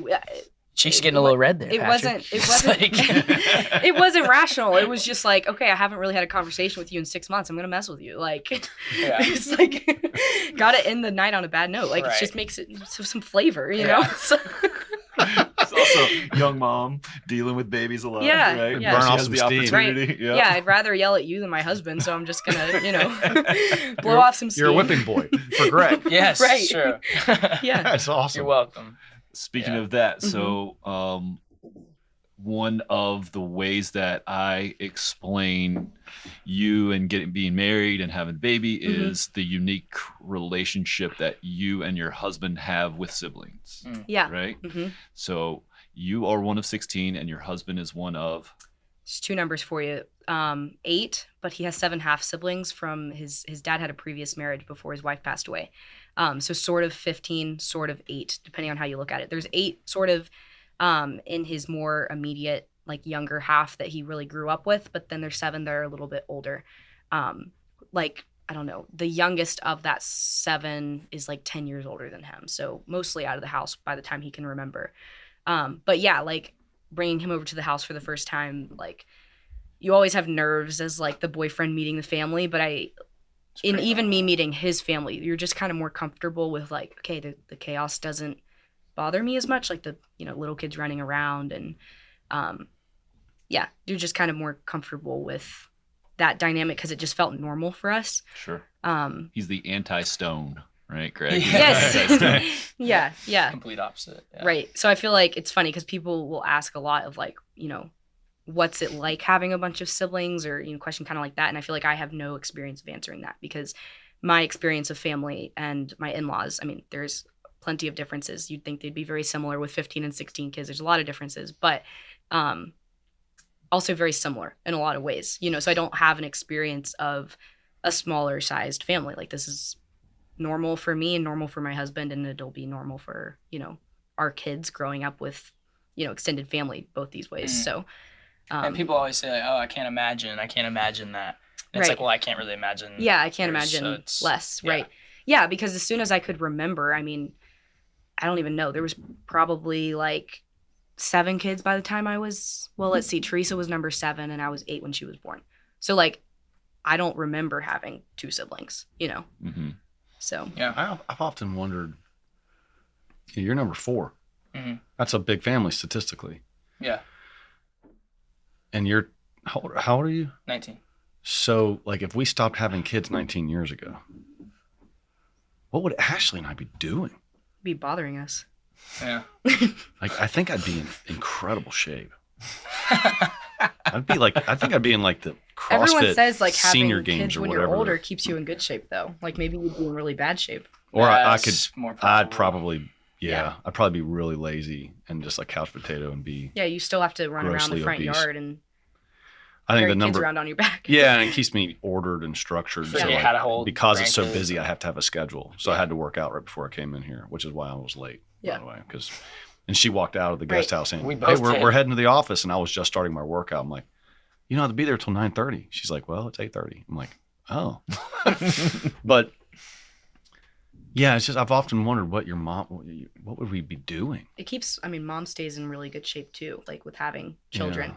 Yeah. She says it was kind of, I think she says like after number 6, she was like, okay, I can't keep doing this if I just have these normal pregnancies. Like I just need to stay in really good shape, eat really clean, work out, and stay on top of it because you simply can't, you know, have more if it's going to be as difficult as it had been for her. You Yeah. know? She was never in like terrible shape, but you kind of have to pay like extra close attention because it's something outside of yourself. I feel like probably people struggle with like eating clean and working out because it just feels like, oh, it's just me, you know. We're better at working towards something when it's for someone else. So I feel like that's kind of the experience of health with like having kids. To build on that too, she Mhm. mentioned when she was sitting in that chair Mhm. doing the podcast that she knew that she was giving you the picture of what it's like to be pregnant, her Mhm. daughters, Yeah. right? And she Yeah. didn't want that to have a negative impact Oh, on interesting. you. Yeah. That's So like Yeah. in that line of thought, like I grew up, my parents are each one of 3 siblings. Mhm. I have 3 kids. My wife has 2 siblings, Mhm. right? So does that mean that I never like my parents didn't tell me to have 3 kids. Right. Right. but it's normal. You're just like, That- well, this is what we do. Right. That's Yeah. kind of, so how does that work for you at this point, especially with your husband, who is also one of a large family? Yeah.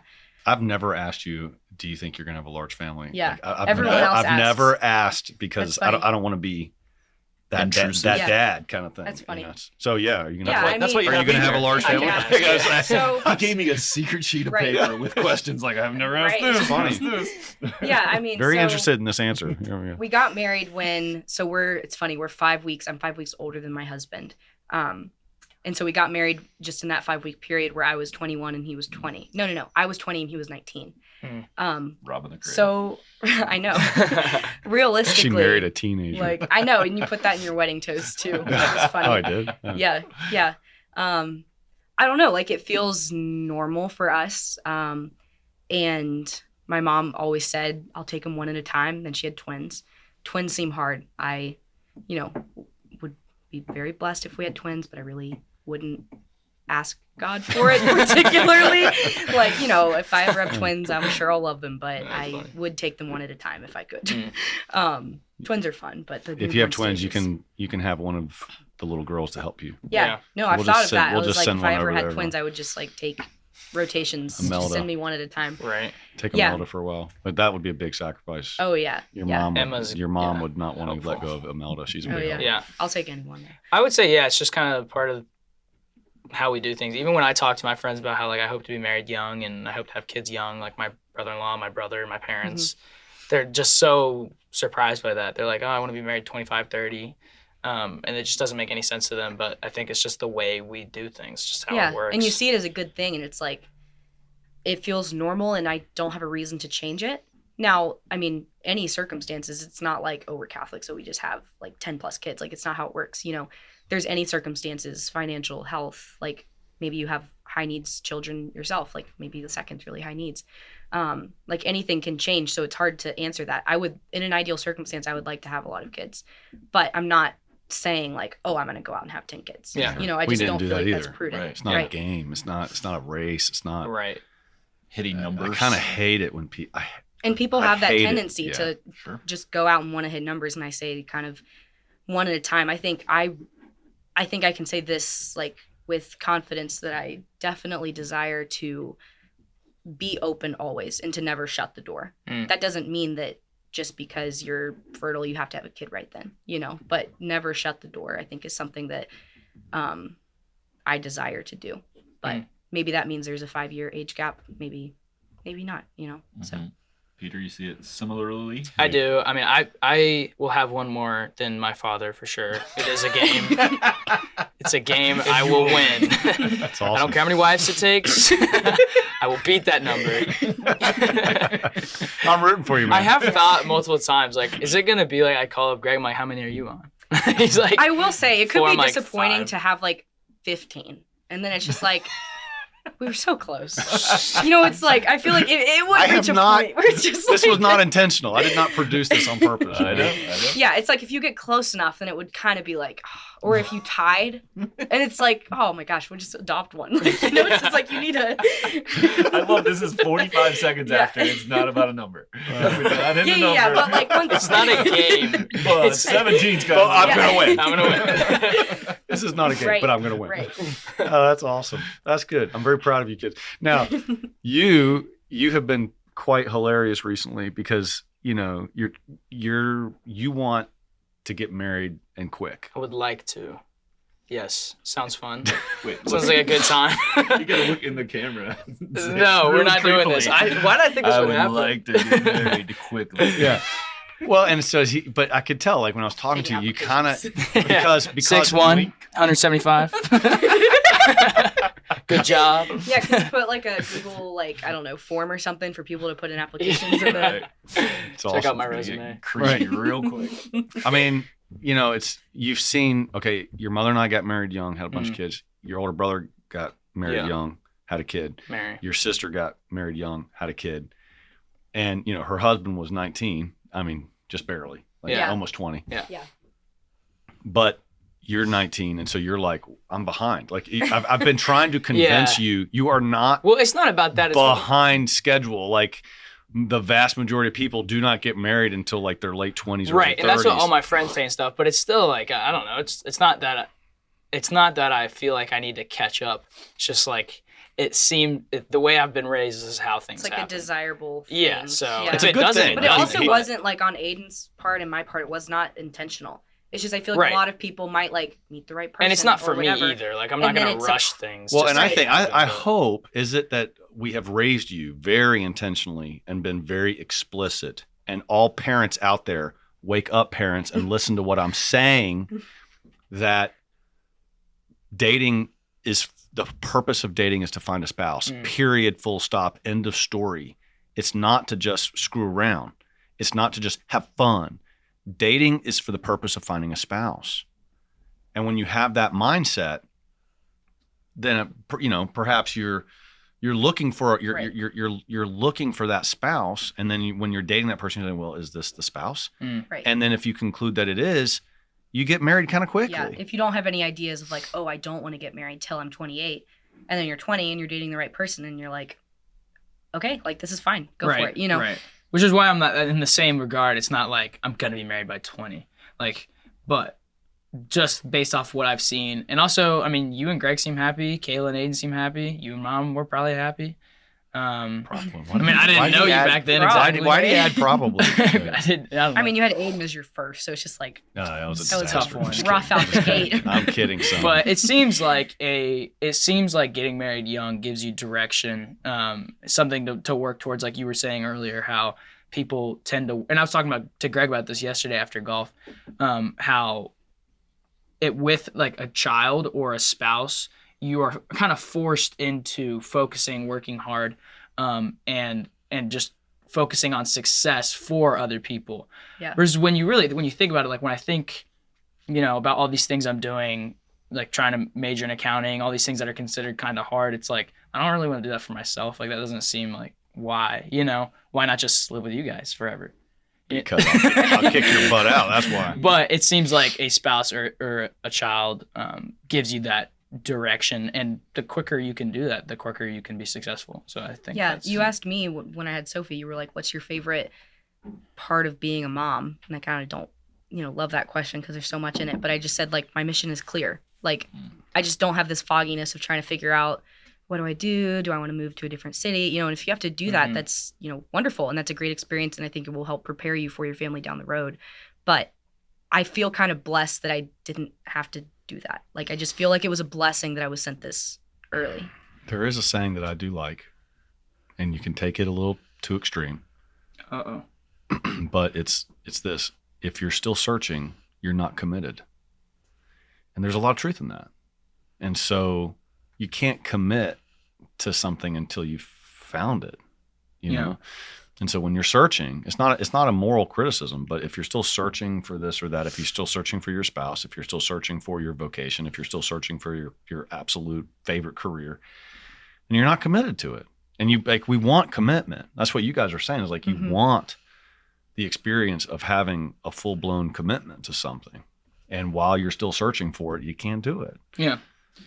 And I know plenty of 25, upper 20s, even 30-year-old guys who have not found that yet. But they are searching for it. They would love to have that. And I think it's something that if you're not trying to pursue, you're not a man yet. And I'm not saying at 19 that I'm my own man, I'm a grown man or anything like that, clearly. But clearly, if you're watching on video, you can tell. Things. No, I think because grown men never do stupid things. You're right. Right.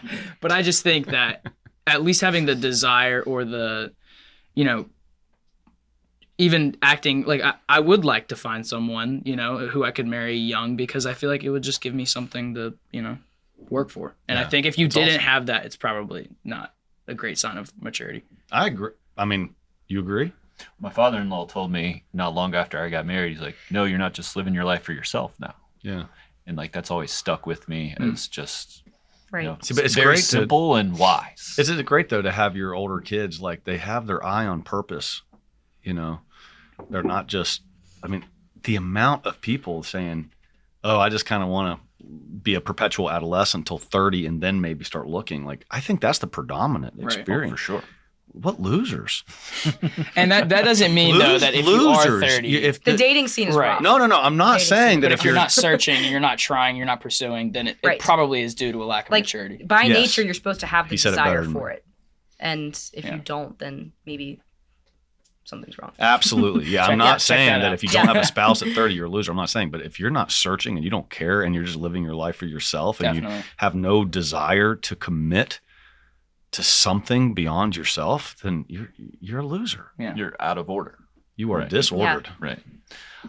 Right. Another thing that you bring up pretty consistently when we're talking about kids is the feedback you've gotten from their bosses and how proud you are to hear that, or how satisfying that is to hear that he hears that you guys are good workers. Like, you're my boss now. Definitely not at all. How do you think that happened? Like, how did that get cultivated in you, I guess, is the question. That's what parents want to know. Like, how do I cultivate this in my kid? It's funny. I remember my first job at Chick-fil-A. I was still in training. It was like first week. And one of my bosses walked up to me and he was like, you take the trash out at home, don't you? I was like, sometimes, like, doesn't everyone? And he just kind of saw that as like a surprise, because he just, I guess, saw this like, you're not too good to take the trash out, I guess. Sorry, that wasn't really your question, but it did kind of, it's like, absolutely my question. It just kind of stuck out of just like, okay, I'm just taking, like, what do you mean you're paying me to be helpful? Like, you mean I'm not committing time theft? So I'm like this incredible example, But it's like, my parents don't pay me to do this at home. Like, you're paying me, I'll do whatever you want, I think there's something to be said, like, it's different for mom and dad. Like, I think as far as like my career goes, or my work focus, like, there's something to be said about just being a good example. So I have a pretty good example of I guess, success as far as work. Yeah, profession. Yeah. So I think seeing that definitely helps a lot. But as well as just discipline as a younger person, like when I was 5, I was changing diapers. And that's not going to be the case for That's everybody. an exaggeration. I But think, but you know what I mean. I've always worked hard I at mean, something. So The twins change diapers at 7 now. Yeah. For sure. do they? Thomas changes. Yeah, that's true. So it's like Yeah. when I go to Chick-fil-A and I have to take the trash out, it's like that's whew, at least it's not a easier. poopy butt, Exactly. like- Right. So there's Yeah. so I think it's really 2 things. It's leading by example as a father or a mother, and then as well as just discipline and Yeah. as when you're younger, because then things that are considered hard to most people are not hard later on in life. Right. Well, some people would consider like having a household that large hard. But what I'm hearing is like it's like almost a natural thing that you have to do certain things. Otherwise you're overwhelmed in so many ways. Right. And Well, so let me that- ask you, like, when you were working at Chick-fil-A, I remember meeting your bosses, and they were just so blown away with your work ethic. Same thing with you worked at the Foundry, the restaurant down the street. Oh yeah, I went from Chick-fil-A to the Foundry. Yeah, to you came to my work new for job me at now. Chick-fil-A. Weren't you at the Which is Whitewater fine. Center Yeah. too, though? Oh yeah, I went Yeah. from Chick-fil-A, He jumped around a little. became a team lead there, and Yeah. then So went to I've met these different bosses, and again, yeah, a lot of praise for the work ethic. Same thing with Patrick, same thing with Aiden, same thing with Jude, same thing with Paul. I got Jude and Paul are at the same bagel shop. It's Yeah. awesome. It's cool. And but it's funny. So it was Christmas Eve, the same day that I was driving out with Ashley, and she said on the way home, I got to get my head straight and be clear on the purpose of this next couple of days. But Paul, the 15-year-old, he kind of led on that he'd like mom and dad to maybe come by the bagel shop sometime. I think so that we would see him working. And so we did. We had to go to the grocery store. So Ashley and I left the baby at home with whoever, and we went out and ate breakfast at the bagel shop. And we saw I'm glad you laughed. Somebody, yeah. some stranger. It I was don't know. at the I don't know house. who it was. Yeah, some guy off the street. But it was Jude and Paul working at 17 and 15. But we walk in, and the manager James, who's kind of become somewhat of a family friend, but sort of. He Great knows guy. Brendan. Yeah. He's probably listening to this, knowing him. Yeah, because he's listened to when I've been on other podcasts. Yeah. But we walked in. Well, give him a shout out at least. Hey, Yeah. James. Shout out to James. James is awesome. Also single, I believe. I hope. Sorry if not. Bagel shop in Denver, North Carolina. Right. So we walk in, and he sees Ashley and I, and I mean the place is packed full on Christmas Eve. Everybody's out getting stuff, and they're just packed at the bagel shop. And he says, "Hey, the well-ordered family's here!" Oh my gosh. Man. It was awesome. It was awesome. But so met their bosses. So my question for you guys, a little different from what Tim is. Have you guys seen when you were teenagers, your peers working?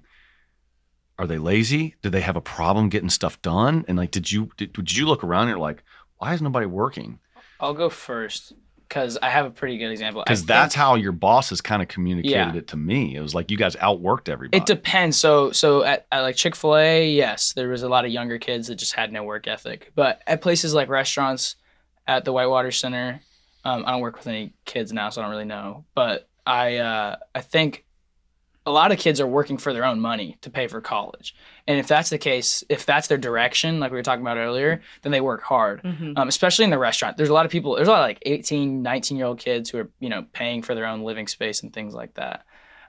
So I think if that's the case, then they work hard. But a lot of kids, especially younger, when I was working at Chick-fil-A at 14, I think, maybe 15. 15.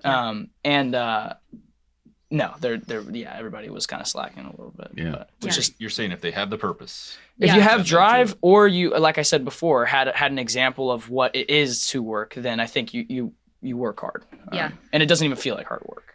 So. Yeah, because I started at the same Chick-fil-A when I was 15, and I kind of worked my way up into management over the years. And I felt like at night shift, there were so many stories of just they had the job because their parents wanted them to have somewhere to go after school. And it was just a serious problem because they didn't want to be there. They didn't care to be there. There was no even like we would, threaten things like to write you up if you don't show up for work or whatever. And they don't care if they get fired. Like there's just not a purpose there.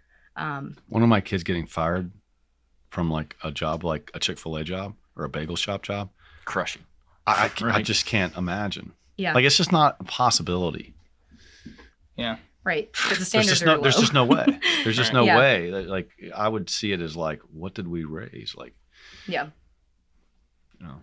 Yeah. So how did that get ingrained is the question. You're saying think- example that you saw both professionally and then around the house too. Example and purpose, I think, are the two things. So, like, good. my purpose was to work at Chick-fil-A so I can work at someone better than Chick-fil-A, so I can work at somewhere better than that place so that I can be successful. And then I also just had a good example of what that looked like. So I think Yeah.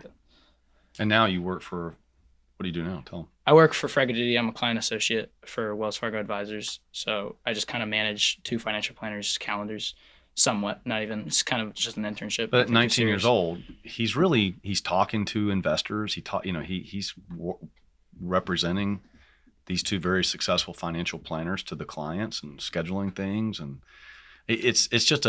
I'm impressed. Like, it's a polished job that requires articulation, and there's a lot at stake. Mhm. And you said you don't work with other kids. No. No, it's me and 2 financial planners Right. most of the time. So But the training there is amazing. Right. So like great, when he great. gets out, it's going to be shout out awesome. Fred and Doug. Those guys are great. Yeah. Have they typically had 19-year-olds work for them in that job? They had one younger person before me. I think he was in his 20s though, mid 20s. So not younger, but I don't want people to. I don't do anything too serious. It's just kind of Well, no one calendar does stuff, at but- 19 when you're working at a financial planner. It's not like you're a financial planner yet, but the work ethic's there, and they trust you to engage with their clients. Mm. Yeah. Like, usually that's going to be like a 30-year-old executive assistant. Mm. And they're trusting a 19-year-old Mhm. to engage with clients on their behalf. Do you want to bring order and clarity back into your family life? Hey, I got 16 kids and I understand better than anyone we need to do that. So my wife and I, Ashley, we developed a 6-part family management system to do just that. And it's based on concrete business tools and principles that you can apply in the day-to-day running of your household. So please come to wellorderedfamily.com, check out our tools, our books, and most importantly, our one-on-one coaching so that we can work directly with you and customize a program to help your family get to the next level.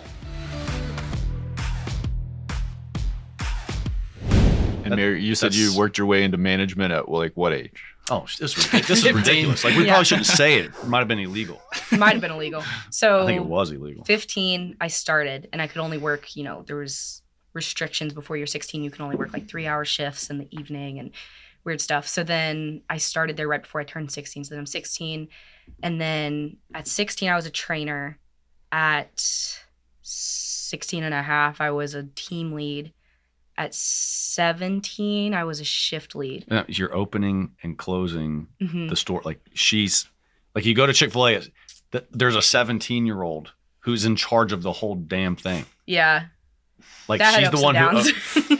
Yeah, right, at when you're 17, I'm managing like, wait, the what? 45-year-old men that work in the kitchen Sure. and like having to put them on notice for their jobs. And I'm like, you have like 4 kids. And I'm like, just At here, I'm 17. in high school. Like, At yeah. 17. Like, that's a phenomenal thing. That's how much these people trusted her. I was just saying, because I suspect you have to actually be 18 in order to open and close a store technically, but it was like so it's funny because I could open and close the store, but if we needed a delivery order, I had to ask someone older than me because you have to be 18. Isn't that awesome? Yeah. It is. Yeah. I mean, I'm just But- thinking like 17 people enlisted in the military at 17 back in the day too. Right? Yeah. So Yeah. I think you're clear legally. Yeah. I think Yeah. you're good. Right. And I don't know. Like, I just feel like the bar's not that high. Like, you just have to show up for work and do your job. Yeah. If you can do those If you can two do things, those 2 things, and this- you're in management in 6 months. Let alone if Like- you have a smile on your face. Right, have a and smile on your you're just face and show a pleasant sense of- person. And Yeah. I think that's kind of what was lacking from a lot of the employees. It wasn't that I was like highly capable of doing anything, but you sort of just have this like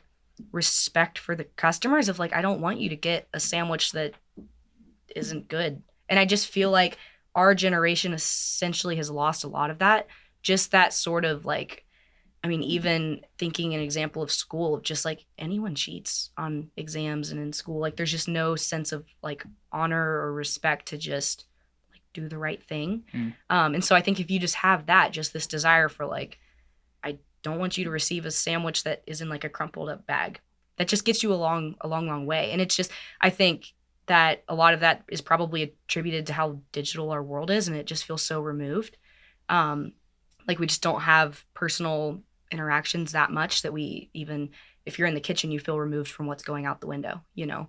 But I don't know, just to like, I don't think this ties back to, I don't feel like it ties back to my family. Like, I just feel like this is just how things should be. This is how things were 50 years ago. People cared about, you know, the quality sandwich you received or whatever. Sure, but your worldview does tie back to your family. I guess it's instilling just that like, in you. yeah, I just, yeah. Well, this is where Ashley and I are very important. Like, we obviously, the household that kids grow up in is impactful. Like, come on, you don't have to be a PhD to figure that out.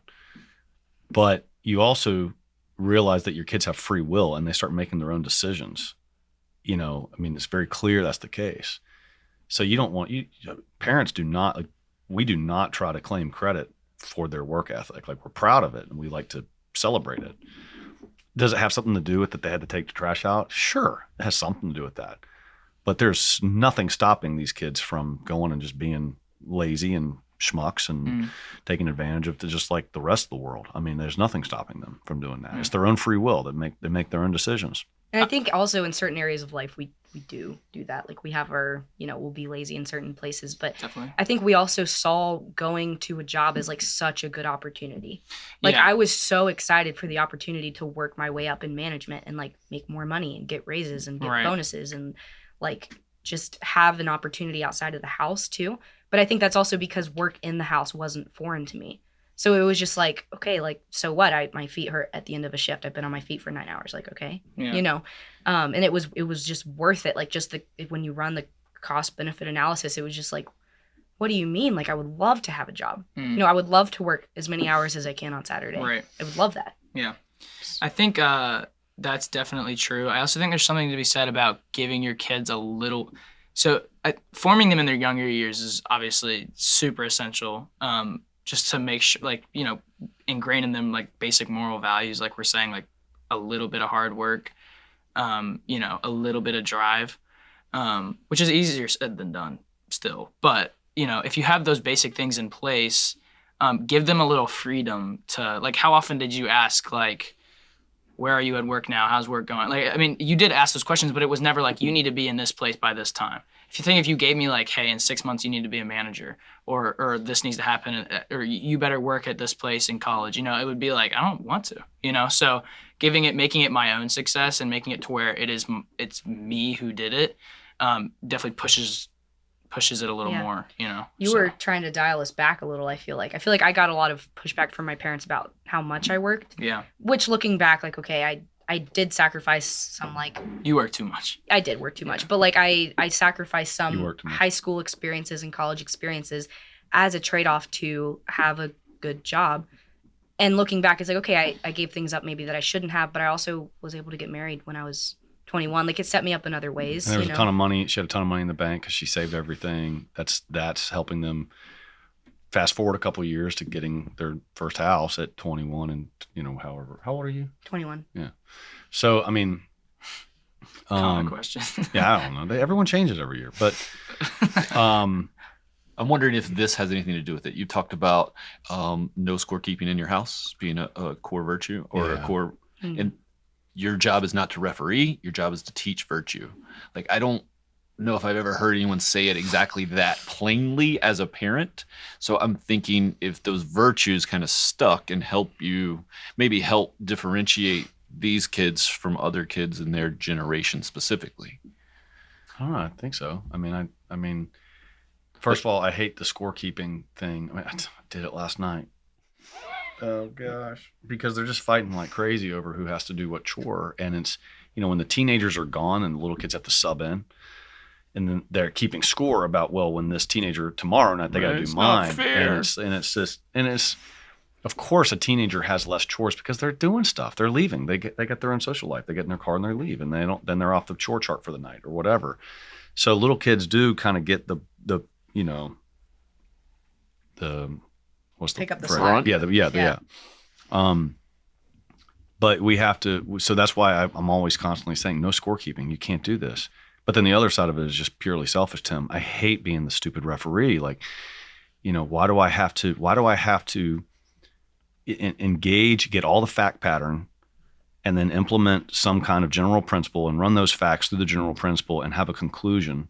That's, by the way, what an analysis is. Analysis is you have facts, you gather the facts, and then you have a principle, and then you run the facts through the principle. That's what analysis is running facts through principles. We say the word analysis all the time, but we use it incorrectly. So, and then you reach a conclusion. That's what the legal process is. Gather the fact, what's the black letter law, run the facts through the principle, and you get a conclusion. Why am I talking about this? Oh, it's just instilling virtue. Yeah. And so I hate doing that when the kids are fighting over certain things. And so I try really hard to not be the referee, to not decide who's going to sweep the floors tonight. And I say, what's the controlling virtue here? Like, what is this virtue that's controlling the situation? Can I have a peacemaker? Can you just be generous? You know, it's better to, who did I tell the other day? It's better to suffer injustice than to commit it, which is Socrates' famous saying. It's better to suffer injustice than to commit it. I said that on Christmas Day. Somebody, I forget who, but Probably David. Probably, but Maybe Patrick. Problem. I can't remember. But so parents need to, parents would just be better off if they would focus on pushing a virtue in a particular situation than resolving the situation. But where did you get that from? Was your dad like that? Socrates. Same thing. Yeah. I mean, my dad's very philosophical for sure. He definitely wasn't engaged with who was doing the chores. And we weren't even doing chores. We were lazy kids. It was yeah. But Shout out Grammy. Shout out Grammy. A lot Yeah. of shout outs today. Yeah. We love Grammy. She did way too much of the work. Speak for yourself. Yeah. Okay. Kevin over there. Kevin had to do a lot more chores than I did. Said the younger kids get the brunt. Yeah. For sure. Yeah. Younger brother Kevin over there. He probably did get stuck with way more chores than I did. I don't remember doing chores. Isn't that terrible? Kevin did them. Yeah. Kevin's also quiet enough. He would just take it and just silently was cleaning, scrubbing the floors for hours. No one knew. So it's like yeah, he was Cinderella up in the attic. Kevin was Cinderella. Yeah. He's just, We know it wasn't he's Brian, just not, so yeah, definitely not. yeah. What are we talking about?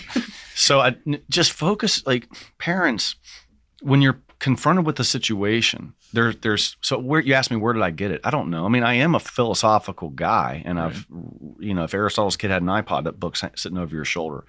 How would Aristotle? His focus was virtue. What is the controlling virtue of a certain situation? Parents don't have to solve problems. You're not there to solve your kids' problems. You're not there to referee. You're not there to be a mediator. You're not there to tell them what course to take. The kid's presented with 3 things. You're not there to help them choose which one to take. You're there to help them understand each of these situations, whether it's who sweeps the stupid floors, or do I major in accounting versus finance versus business? Do I marry this guy or not? Whatever big questions there are, it's teaching your own children how to view that particular situation through the lens of virtue. That's the only reason that God put the stupid situation in your life to begin with. It's not to make the stupid decision, it's to develop a virtue. Every single red light we come across, every single road rage guy that flips you off in the car, every dishes that you have to get done, every test you have to study for, every conflict you have with a friend or a sibling over Secret Hitler or code names when you're playing, every single situation that a human being is confronted with is a lesson in virtue designed by the divine algorithm started 10 trillion years ago by God, so that in this particular situation, the entire history of the universe, the Big Bang and everything else in it, comes down to this particular situation where this annoying, aggravating, frustrating, obnoxious person is put into your situation. You have to make a decision about what to do in this particular fact pattern at this time, in this place, with this person. All of that was designed by divine providence so that this particular person my children, me, you, can develop a little bit more virtue. Like, that's why the entire history of the freaking universe has happened. It's so that in this particular situation, your kid gets to develop 1% more virtue at this particular situation. That's why kids have to do dishes and homework and take out the trash. It's not about systems management. We talk about, it's not about, analysis. It's not about this it's about developing virtue.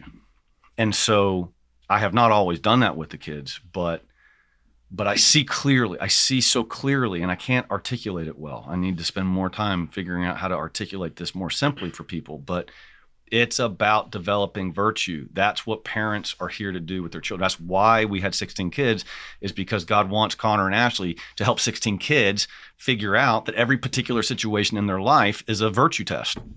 That's what it is.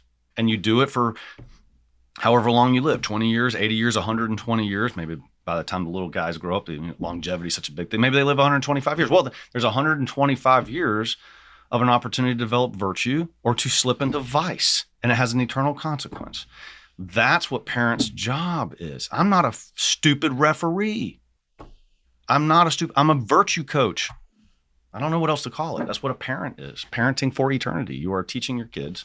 This is parenting for eternity. Teaching your kids how to get ready for heaven. Sorry, this podcast was not supposed to be me ranting about anything. I was supposed to just listen to the kids. I think this is only rant, right? Yeah, that's the only one. All right, that's the last one I'll do. But as he was saying that, and to me that rings completely true, and I think that's what separates you from a lot of other parents, you and Ashley.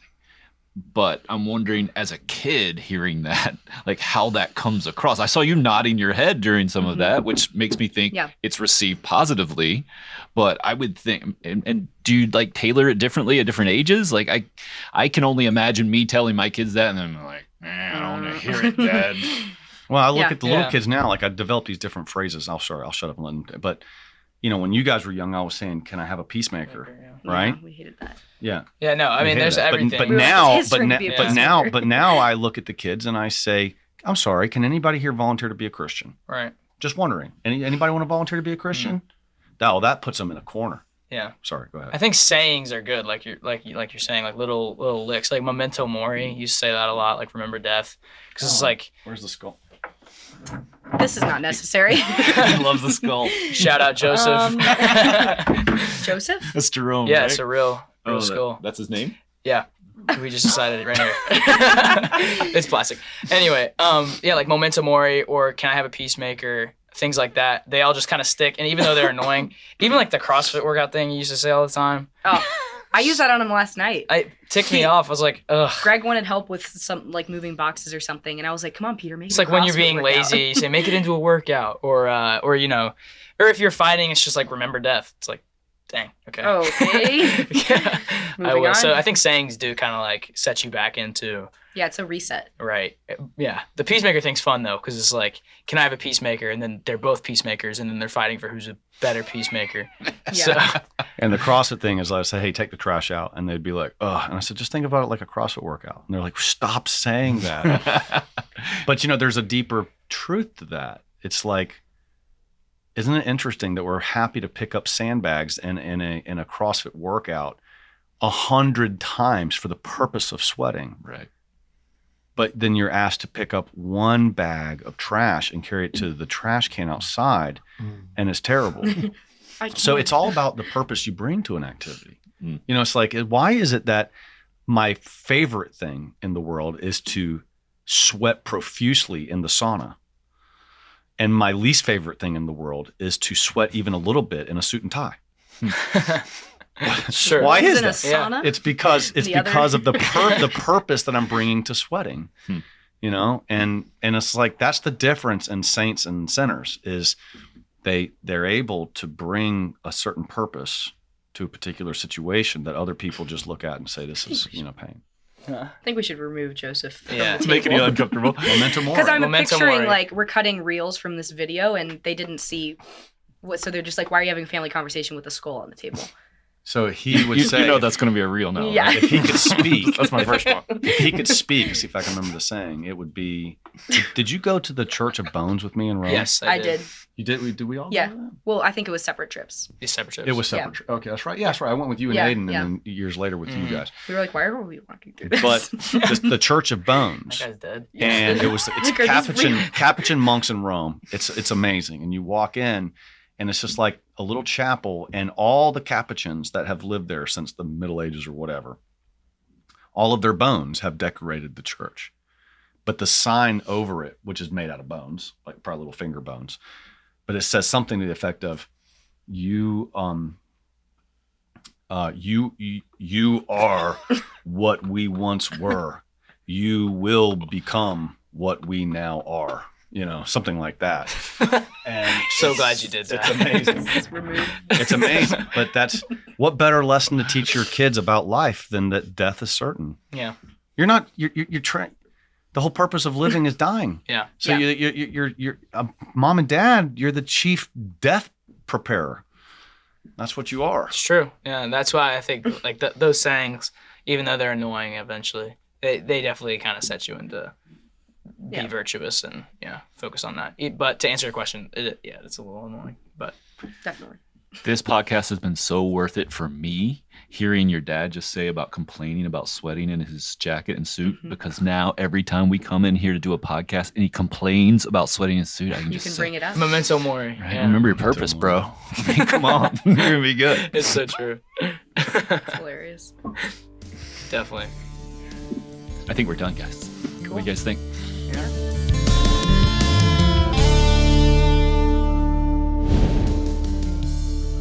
Hey, thanks guys for checking out the Conor Gallagher Show. Please take a moment to like, subscribe, or comment, or whatever you got to do to support it.